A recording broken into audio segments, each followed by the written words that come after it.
The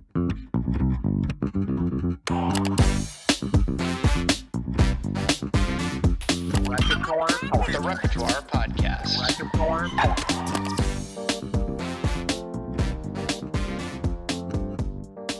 What is up, folks? My guest today is Corey Chow. He's the executive chef of the Stanwich Golf Club, and famously before that, the chef-de-cuisine of Per Se. And if you've picked up the newest Thomas Keller French Laundry plus Per Se cookbook, you'll notice Corey's name because he was a co-author on that book. One of the few people who got input into that book, who helmed his 3 Michelin-starred restaurant called Per Se. And Corey was my sous chef when I was an extern at Per Se, and he certainly was a very formidable figure and someone who I drew a lot of inspiration from in kind of adopting my mindset of finesse and precision. Again, I give him so many props in this interview, and it was such a joy to be able to connect with him after so many years. And just, you know, it's one of those things where you see these titans in your Mount Rushmore of your career, and being able to speak with him one-on-one was just a real joy. And we talk about what he was like as a chef de partie, things that he's taken leadership-wise from his experience, advice that he would give to someone on a station, and so many more dot points. If at any point you want to pause, you want to go ahead and follow Chef Corey online or check out any of the specific linkable things, books, resources, anything like that, please do check out the show notes or the description of this podcast. Thanks so much for being with me. Here we go. One more quick help I think I can provide to this interview is an index of sorts. After listening through to our edited conversation, I realized there were certain words, abbreviations that we discussed that didn't exactly have a definition that we explicitly laid out. So I'm going to lay them out for you here, and then when you hear them in the conversation, you can know exactly what we're talking about. So let's start with JB. Corey will say JB multiple times in this conversation. Those are the initials of Jonathan Beno. He was the opening chef of Per Se. He was the chef de cuisine. Then he went on to do his own Italian-inspired projects in New York, like Lincoln and then Harta. You'll also hear Corey mention the name Chung. This is Chung Chow. So first name Chung, last name Chow, another sous chef at Per Se. So think of it like Chung was to Corey as Corey was to me. And so that's why you'll hear Corey speak so fondly of him. RTG, he mentions the words RTG. That stands for ready to go. So it's a quick way to give the green light on a prep task or a component. So if you're responsible for making, say, the pickled mustard seeds for the lobster dish, I might look over to you and say, hey, are those pickled mustard seeds RTG? And you'd respond, they're RTG, chef. So that's RTG. Haché. So haché, spelled Hacher, is the French word for chop. But in Thomas Keller's kitchens, this is a unique texture you can get in certain foods where you specifically chop them with a knife versus using something like a food processor. So think about it. When you use a food processor, that gives you this result at the end where some bits get pureed, some are still chunky. But when you take the time to use a knife, some people would use 2 knives when they would haché things. This tends to be like a beater knife, or, you know, like a long, like 9, 10, 12-inch knife that you just kind of like rock back and forth on a mixture of ingredients on your cutting board. And you get this mixture of like cooked beets or kale or olives, where you can do these 2-handed quenelles of them on the plate after they've been hachéd. And so think of it just like a minced mixture of ingredients, like a relish or a tapenade. If there are any language points that I missed, please screenshot the podcast episode, share it with me on Instagram or Twitter with your question, and I will be sure to get you your answer. I know this was a long intro, but I didn't want anybody feeling lost in this interview. I've got a quick message from our sponsor, and we'll get right into the conversation. Hey, quick question. Are you keeping your recipes in docs still? Some sort of digital tool to keep track of all of your ideas? I know I've certainly amassed quite the collection across one too many platforms over the years. I've got 3 different notebooks, cloud-based spreadsheets, task managers, stuff that I've covered in videos before in other podcasts. And if you've spent time in multiple restaurants yourself, or even gotten inspired by cookbooks on your day off, you probably know what I mean. And if that's the case, you should try Mise. Over the next few weeks, I'll be using their absolutely free tier of their recipe organization software to start consolidating everything that I have. That's my entire catalog into this incredibly powerful recipe tool. It's designed by chefs for chefs, and after having Josh Sharkey, the founder, on this very podcast a few weeks back, I knew this product was legit. So what Mise does is it transforms your recipe content into powerfully digital formats that let you organize, scale, train, and cost like never before. I want you to see why Mise is loved by over 12,000 culinary professionals and why it's what I chose to use for this organizational project. This was no small undertaking. I know your recipes are valuable. They could probably be smarter than how you've probably got them stored right now. Sign up for a free, that's right, free account at getmeez.com/TRP. That's GETMEEZ.com/TRP. TRP is for the Repertoire podcast. If you're early on in your career, this is one of the most impactful investments you can make while you're learning. Don't get behind like I did. And if you've been in the business for a while now, there's a massive upside to having all of your recipes stored safely in Mies, having everything in one place. So why don't we get all of our recipes organized together? If you really want to keep yourself accountable to this, go ahead and share your progress with me on Instagram. Take some screenshots of how you're enjoying Mies, and I'll be sharing your success moments with other folks that want to get in on this challenge. Again, you can snag your free account today at getmies.com/TRP. And thanks again to Mies for sponsoring this episode. I was reflecting on the fact that I don't think I've ever actually personally heard stories of you as a chef de partie. Everybody wants to talk about you as a chef de cuisine and now as an executive chef, but what were you like as a chef de partie? Oh man, I was quiet. I was scared, always always listening because when I first started as a commis, I'm like listening to the more or less culture, the terminology, all the things that everyone was talking about. Like, for something simple like RTG or like, hache, right? It's like, what are they talking about? Like especially if I've never been in an environment like that, I'm like, what are they talking about? And I was too scared to ask. So like for example, hache, I'm like looking at all my books. There's no word that says hache. What does this mean? Like, what are these people talking about? I just see them chop stuff. I don't know. I still don't know what that means. And I was still too scared to ask until, luckily the commis that I was surrounded by was like, you know, Julia Sullivan, who else? Garrett Sullivan, Gareth Evans, Sean Dickens, like all these people. They're like, they actually had a lot more experience than I did, and they're nice enough to kind of explain things. And even Chung, when he was the sous chef back there, he helped a lot. But in the beginning, it was really hard to ask or to speak up. A fun story I'd like to share with everyone is like I didn't know how to find out the information, so I would go on my days off to Kitchen Arts and Letters and pretend to buy something, but try to skim through all the books to research and to look up everything, because back then still like Google, you didn't really Google everything. So I just thought that was the best way. But I just put my head down and worked and listened and followed directions as much as I can and kind of see examples of everyone else getting yelled at and see, okay, I'm not doing that. But I mean, for the most part, I always kept my head down and try to push for myself and push for the team. But I wasn't trying to prove anything to like create something and be like, hey, chef, try this. I wasn't like that. I was just like, okay, I'm gonna do what you tell me. You tell me to go home, I'll go home. Tell me to brunoise this, I'll do that. I just kept my head down and kept focused on what the task at hand was, and that's how I got through it pretty much every day. Feel free to fact check me on any of this, but the story goes that when you were 28 and you moved to New York, you did a trail at per se and you didn't get the job offer. But also another thing I haven't heard you talk about is what did they tell you why you didn't get the job? Like, did they give you a specific reason? I mean, JB was really soft spoken and man of few words, right? So after my trail, actually not even after my trail, it was right before staff meal it was my third day or second day. It was my second day of the trail, and he goes, "You got a minute?" I was like, "Sure."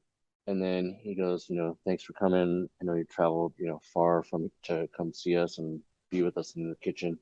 And then he's kind of like, I kind of don't have anything for you right now. And then all of a sudden, that's when your stomach just drops and just like, okay, that sucks. And then I had to finish out the rest of the day. Oh man.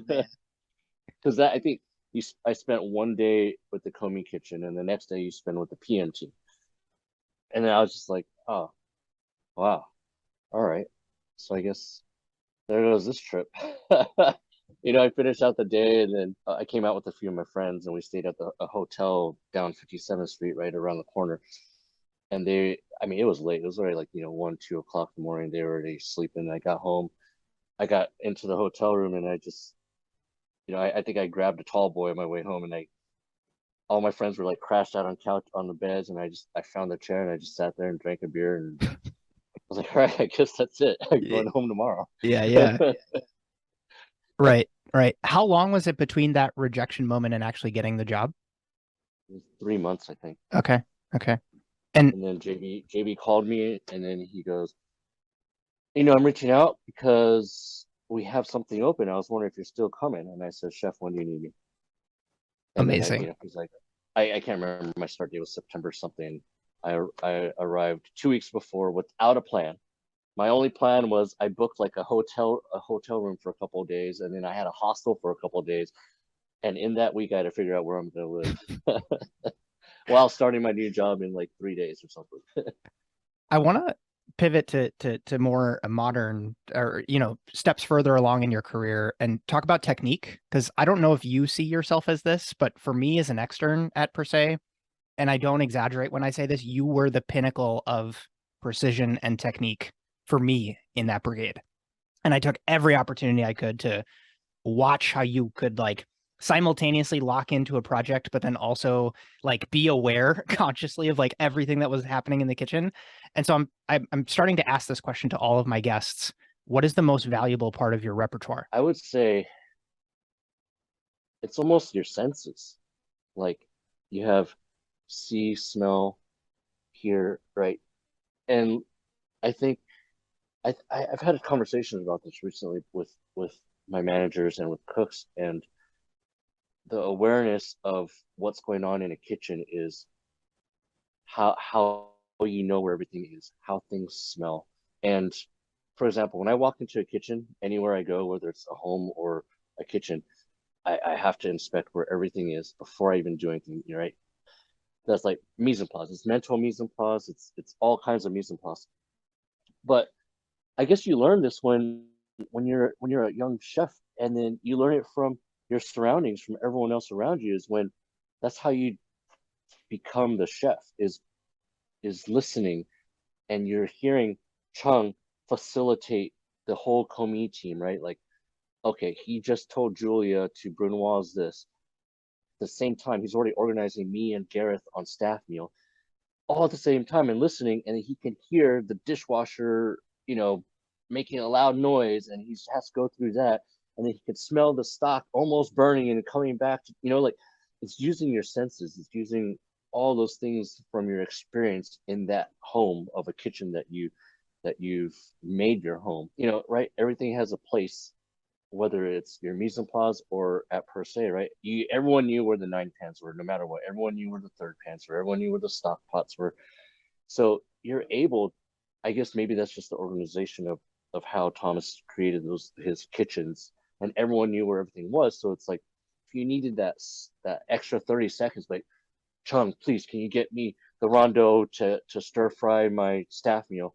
Like you would know it'll be back there in 2 minutes and 2 seconds for you, and everyone can do that for you. And everyone had one objective, and that was to succeed together. It wasn't like, oh, I made my stir fry for staff meal, but you guys didn't get your rice. It was never like that. No matter who it was, right? No matter who it was, everyone had that same mentality, and we fueled off of each other. Um, but it's all those little things, and it's teaching others around you that. So when you're a chef de partie, and the other chef de parties are telling you, dude, what are you doing? Like you're burning this, and you should do it like this, right? They're also correcting your peers. That's when it's the best, is when your peers are doing that. That's when you learn the most, because if all your peers are telling you that you're doing it wrong, then you're doing it wrong. The sous chefs, it's their job to correct you. They're gonna do it. It's my job to correct everyone. But when your peers are standing there like, you need to do it like this, or you should do it like this because it's faster, then you see it, like, oh, okay. But then that's how you, when you're the person saying that to another teammate, another chef, that's when you're taking those steps to become a chef, to become the sous chef, to become the chef-de-cuisine.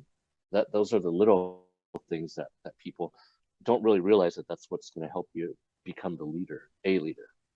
This might completely flop, and if it does, we can cut it from the episode, but I wanted to try something with you because I'm obsessed with going beyond the kind of broad brush advice that certainly works and it applies, but listeners of this show love the kind of tactical points that they can use at work in the kitchen the next day.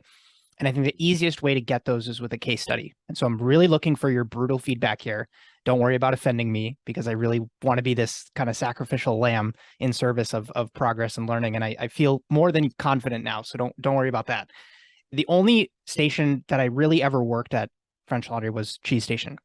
I trailed a little bit on Canapé Station, but for this exercise, let's say I'm on Cheese Station and I'm just really struggling. And the specific problems that I'm dealing with in this case study is keeping up with that moment in the middle of service when the first seating is getting cheese and I have a couple of like veg cheese courses going out at the same time. And also the second seating is getting cornets and I'm just not able to keep up. You walk over to my station. What advice do you have for me? Just ask for help. Uh, uh-huh. Just speak up Yeah. because I've been there and you can't do it by yourself. 100%, hands down. You can't do it by yourself. That's why garage has two people. If your partner is going down, then you ask. That was great. That was what was great about the flow of that kitchen is that the canapé guy isn't busy at that time. Sure, your own peas are in the oven, but everyone else can help you. The fish guy is definitely not doing anything, right? So you can, if the canapé guy is standing, if I'm standing there, I'm like, oh man, he's gonna, you know why? Because if you're going down, then everyone else is gonna go down the line because it's just the flow. That's just the flow. You guys set the tone. That's why. That's what's great is when. That's why you have to be set up for your station so you can do all those extra things. So the fish guy is gonna be like, I'll stand there. I'll be like, hey, John, what are you doing? Go help with plate some foie gras or something, or help those guys out. Like you're just standing there. Like even the entremet, right? The entremet would go over there. That's when the team starts to come together. Sure, as a sous chef or as a senior chef de partie, you can be like can help facilitate that. But once everyone knows how to do that stuff, man, that's when service is easy, right? When you can hear the tickets, right? Listening, you hear the tickets, you're like, okay, now it's coming in, right? That's when all right, well, it's time to buckle up, or that's when you start getting ahead on cornets, and then but it's your communication. If you're struggling, the first thing I'll tell you is like just ask, I'll help you, or or the first thing I would say, what do you need, right? What do you need, and then say, don't be afraid to ask. It's okay, it happens, right? I love it. Thank you. Thank you for that.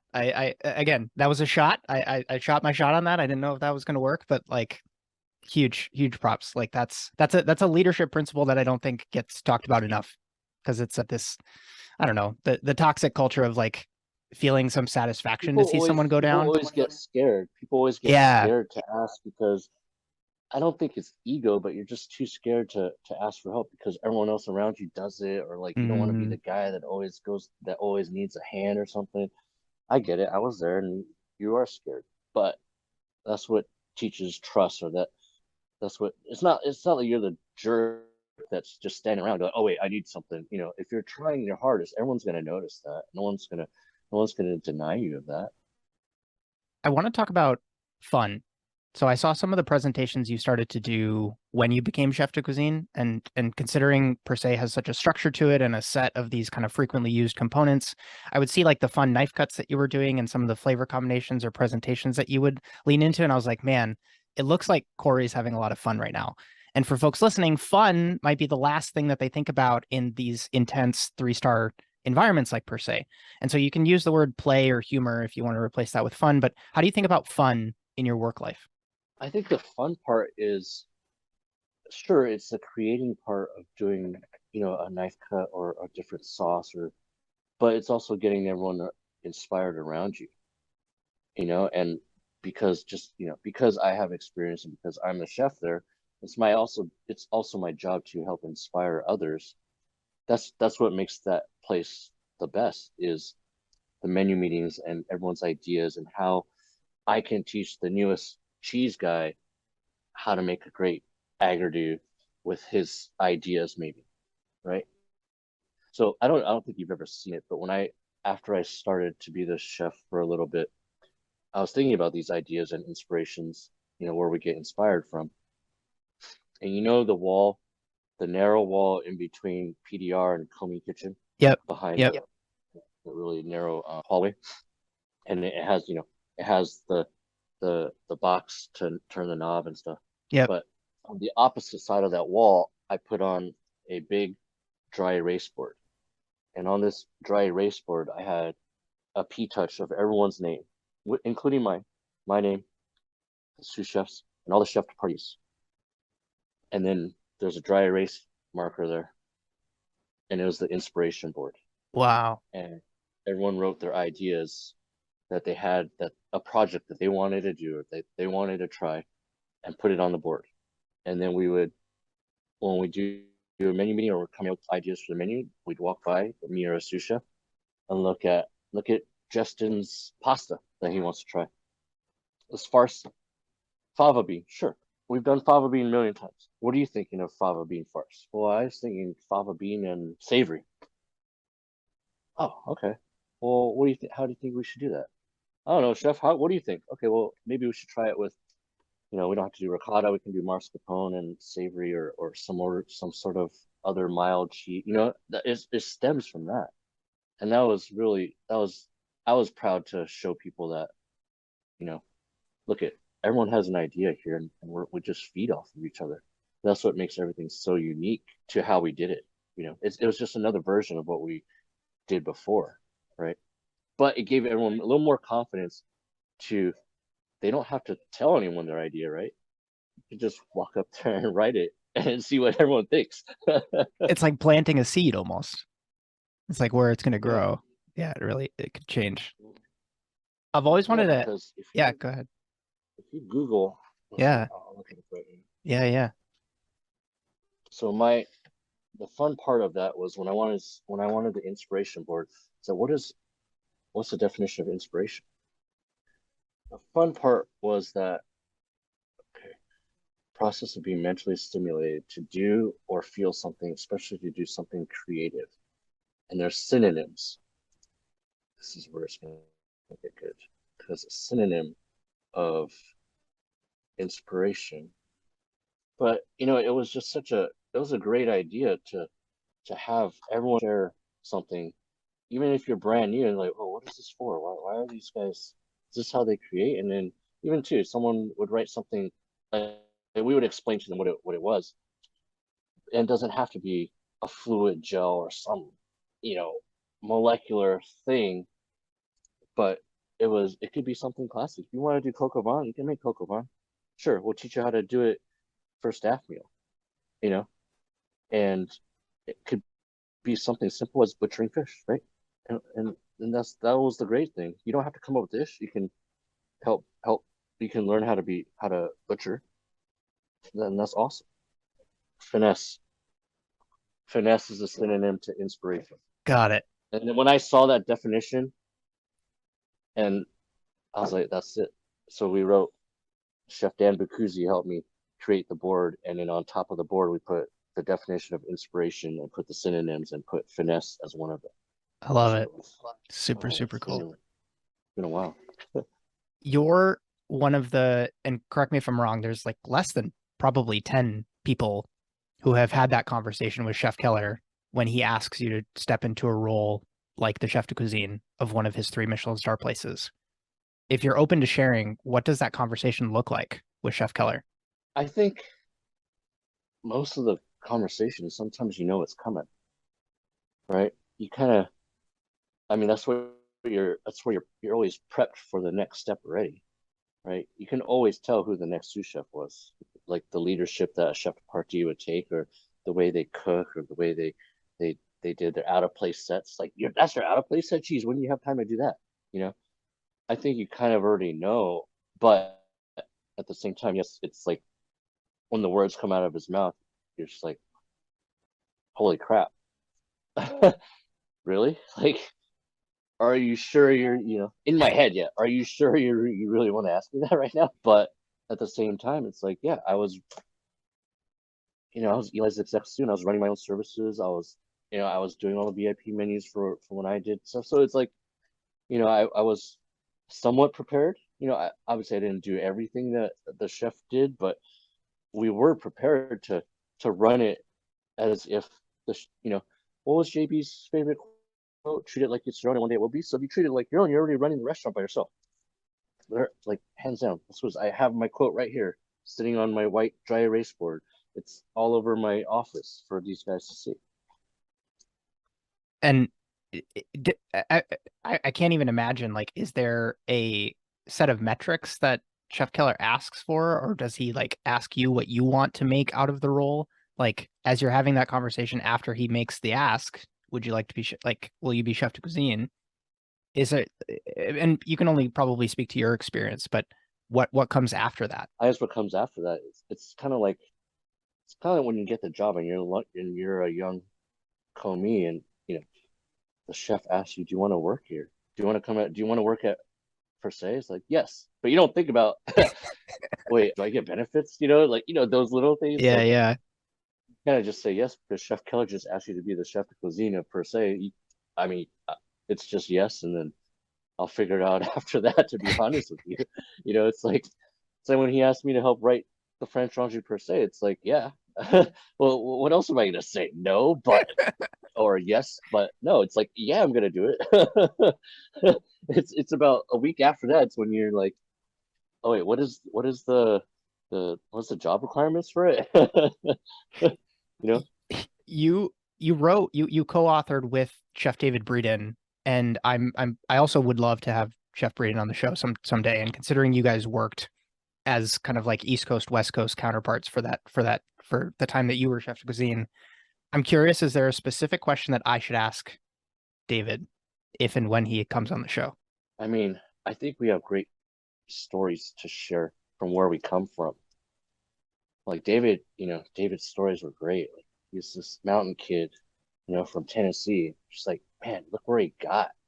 I mean, sure, you guys can read it in the book. I mean, those are brief summaries of our experience, but no one knows our experiences that we've gone through in, more than a decade of working in this environment, of this culture, and the people that have gone through there.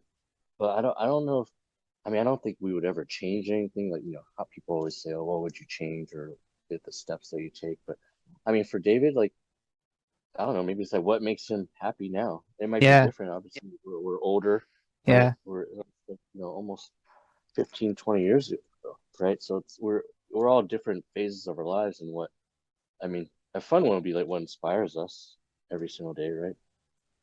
I mean, he gets this awesome environment of Yountville, which is inspiration every single day. And obviously we know so many people and get inspired by so many people every single day from where we from the I guess from where we the kitchens that we create.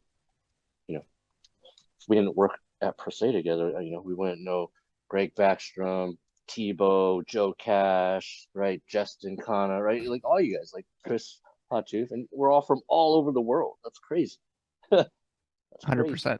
100%. That was actually a question I had for you, because you have made a bunch of changes. You've stepped into this kind of new chapter where you're a dad now. You're in a different type of kitchen. You're outside of New York City, and from the outside looking in, it seems like you found more balance. And so I have people asking me all the time, like, Justin, I can't find work-life balance in Michelin kitchens, and it's like, I don't think that's a good question to be asking. But for you, how do you think about happiness in your life?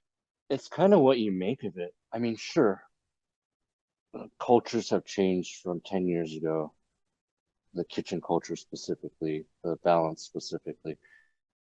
When when I became a chef de cuisine and we were trying to think of, how to what made us happy, and it was to, you know, shrink the hours a little bit to, I think some of the guys were coming in at like 1, 2 o'clock, and it's like they get to go to brunch before they came into work, and that's awesome. But I wanted to help make that because I didn't get that opportunity. But it was what you make out of it, and I think it is healthy for you to have 2 days off in a row. The 6 days every week or every other, that's still hard. Like as much as I can, I try to make 5 days on, 2 days off, no matter what here. But you know, I think I have to tell people that you have to find something that can take your mind off of the stress of it, right? Because you're always thinking of your prep, your mise en place. What did I miss on my prep list to my partner? But at the same time, you gotta like decompress somehow, and that can be I think a lot of people do working out. It helps everyone, or, sports or something. But it's funny when I started here at the club, like a lot of these guys worked a lot of hours, and when I started cutting everyone's hours because it's not healthy, and I wanted you guys to have 2 days off in a row, and some of these guys like, I don't know what to do, and I'm like, well, now it's your opportunity to find something to do, know. And that's one of our specific cooks. He goes into the city every morning to take English classes to learn English better, and that's what makes him happy. But I think maybe for me, it's helping people find that, and I think that's also part of creating your relationships and of how of with your employees and with your staff, and be like, well, this person likes video games, that person likes sports, so then it's like, okay, well, then that's how you know your team, and that's how you create the relationship. Like, hey, you should, are you gonna go check out the game tomorrow with the Lakers or something, or are you gonna go to the driving range, or but it's helping to facilitate that. I mean, for myself, it's just spending time with my kids, and I don't get to spend that much time with them from compared to before. I mean, but now I get a little more time to, now that I have two. It's a big juggle too, but it's both my days off. I try to spend with the family, and try to just do something simple like go to swim class or something. Yeah, that's huge. My son just started an introduction to baseball. It's hilarious to watch little kids run around and run the bases the wrong way. You have these words that I've heard you use to describe these seasons in your career. So like tenacity, persistence, perseverance. And I completely agree. There's so much benefit to having this like grit to yourself as a professional. But in that moment, when you're feeling that like tap on your shoulder that's saying, just give up, you need to stop, throw in the towel, Corey. What is that self-talk like for yourself to keep going? You kind of have to take a deep breath and just be like weighing out what can really, what's the benefit of pushing it that hard, but also the benefit of taking the step back. Uriel Wilgadera say sometimes to move a step forward, you got to take 2 steps back. Right. I heard that when I was part of the Nomad. I heard that a lot, but I never thought of it that way until I left Per Se. To tell you the truth, that Per Se, I was just like, I'm gonna do whatever it takes, and I will try by myself first, which usually doesn't work, but I will still try my hardest and give it my all. As I got older, that's when I learned that sometimes you just have to stop real quick and regather yourself to take a breath for 2 minutes, and then reevaluate your mise en place or your cornet setup, or your butchery or something. If you're butchering, 100 black bass or something, and like 75, you're just like, oh my god, I'm gonna keep. But it's like, okay, maybe I have to just clean my station and re-ice everything and rewash all the towels, get new towels, something simple like that. But when you're in that mode, you don't think about that. I think that's a great quote that Will Guidara said. Make it nice when all those guys were there. Is to go forward, sometimes you have to take 2 steps back, and you never really think about it like that. I'm going to do some quick rapid fire ones, then I want to let you go, but I would 1,000% want to do a round 2 with you, because there's a couple questions that I haven't gotten a chance to get to, and I'd love to ask them. So it's a Saturday morning or one of those first 2 days off for the week, and you kind of get into your kitchen and you're going to make eggs for either yourself or for your kids in the morning. How do you make those eggs? Scrambled. Soft? All the way hard? How do you? Hard. Interesting. As you, again, you being such a pinnacle of technique and precision in my mind, I'm curious if you have pet peeves in the kitchen that stick out. You've talked about dirty towels. You've talked about, not putting your hand up and asking for help. What else comes to mind when I say the word pet peeve? I mean, dirty knives, a wiper towel. 100%. A wiper towel. I guess I have a wiper towel at home. It's like, but yeah, a wiper towel just to like do that real quick wipe. I think a wiper towel is the biggest one. I never really thought about that. Yep. Wiper towel. You somehow get a call right after this interview that you've just won an all expenses paid trip to eat at your dream restaurant. And when you get there, there's someone you've always wanted to speak with waiting to have dinner with you. What is that restaurant and who is that person? Oh man, what is that restaurant? It's probably, I'm gonna butcher it. It's like Lee Kung Keen or something. It's the three Michelin star dim sum restaurant on top of, it might be the some famous hotel in Hong Kong. I Hmm. remember they had like a black truffle crab fried rice or something. But I always wanted to go there. I've never been to Hong Kong. Who would be there would be my grandparents. Did you get a chance to spend, because they were in restaurants, right? Like they were. Yeah, but we've never really talked about my career. My mom's dad, he passed away when I was young, and he was a bartender. He worked in restaurants in LA. And then my dad's father, he passed away while I was at Per Se, I think as when I first became a sous chef. Wow. But I've never really eaten at like some fancy place with them. But I think that would be fun to have them both there. Last question that I ask most of my guests, and I'm especially curious to hear your answer, is what do you think chefs can be doing better to help the next generation? You might have touched on some of this already, so feel free to I think remake a point. I think put everyone in your shoes, no matter what and give everyone the benefit of the doubt. Like everyone comes from all walks of life and we don't know each other and we have different experiences and it's a simple thing as saying hello to someone just to spark that like, oh, okay.